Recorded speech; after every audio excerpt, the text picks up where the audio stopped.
Well, guys, we're here. The end of 2023. No one has said that next year was going to be their year. It's been a shitty year, hasn't it, for everyone? I mean, mine has had some ups and downs, but I didn't intend on making this my final video of 2023. Obviously, I guess tomorrow or next year there will be some bigger videos, and I was gonna make a video saying what I plan on doing. So I figure let's just talk about this because I find some weird things on YouTube, all right? I find the weirdest things, but you would never have expected me to find a biopic about behind the scenes of Full House from Lifetime.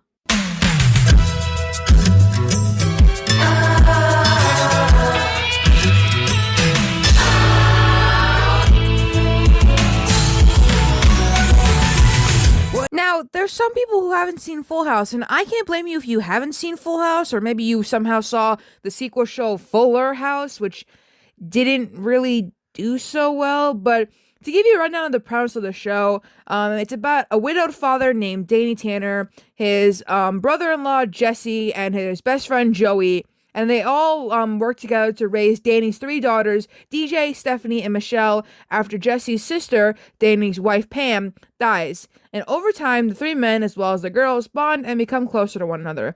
In season 2, Danny is reassigned from his duties as a sports anchor by his television station to become co-host of the morning show, Wake Up San Francisco, and has teamed up with Nebraska native Rebecca Donaldson.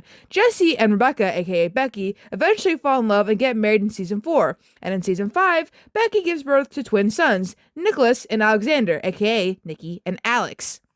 There's also been some stories about behind the scenes of Full House that none of us even knew, like the fact that John Stamos almost got the Olsen twins fired because they were being, well, children. They were being babies. And other things about Bob Saget that I won't talk about in this video because that's a job for other channels and I'm not the channel. So you would think that with such a premise like this, that we would get a really good biopic of the behind the scenes. Not unless you're Lifetime. Not unless you're Lifetime and you thought, hey, let's make an unauthorized Full House biopic. The unauthorized Full House biopic is called The Unauthorized Full House Story, and it's a 2015 American television drama film directed by Brian K. Roberts and written by Ron McGee.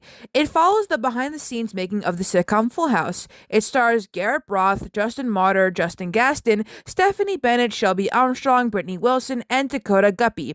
It premiered on Lifetime on August 22nd, 2015, drawing 1.6 million viewers, and the basic plot. This is from Wikipedia, so I don't know if this needs any improvements, so we're just going to read it regardless. The behind-the-scenes story of the TV show Full House. It begins in 1985 with Bob Saget and Dave Coulier as struggling comedians, with John Stamos as a former heartthrob, having recently played Blackie Parrish on General Hospital, all eventually accepting roles for Jeff Franklin's new family sitcom. As the show progresses, Bob becomes disillusioned with the show not reflecting his raunchier style of comedy, but he also accepts a role as a host of America's Funniest Home Videos, which puts a strain on his home life. The mother of the Olsen twins is concerned with her twins being in show business, eventually when they become breakout stars of the show. Both Bob and Dave lose a sister, and Jeff eventually leaves out of the show to focus on his new show, Hanging with Mr. Cooper. And the TV show comes to an end in 1995 after 8 seasons. And the biopic ends with the cast reuniting at the wedding of Cadence Cameron Burr, who plays DJ on Full House.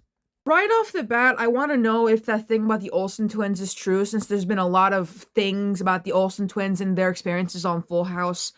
And also, I want to know if that thing about Bob Saget was true. Again, this is all from Wikipedia, so I don't really have much information about any of this.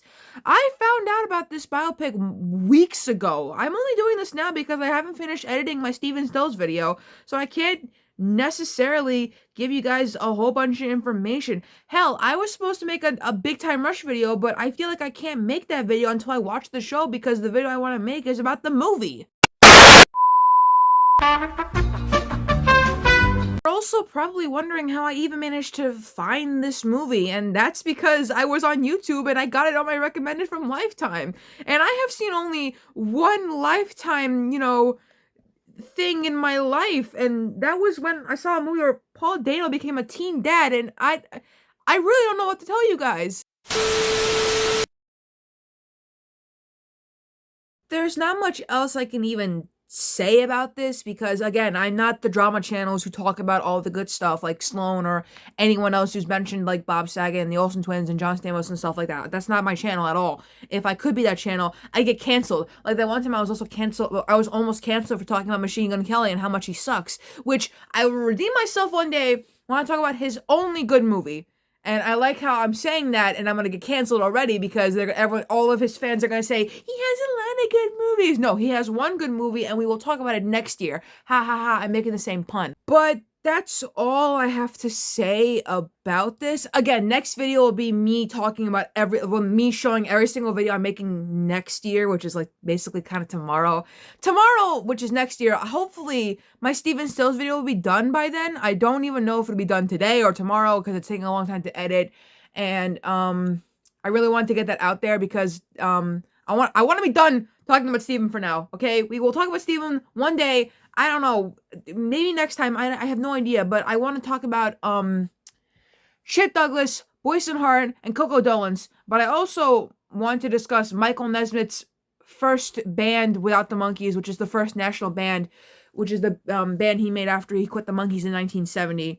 So okay, I'm done rambling now, and I'm gonna go watch the Right Opinion because I like watching the Right Opinion. I like listening to his voice. It's very soothing. You know, it's very nice.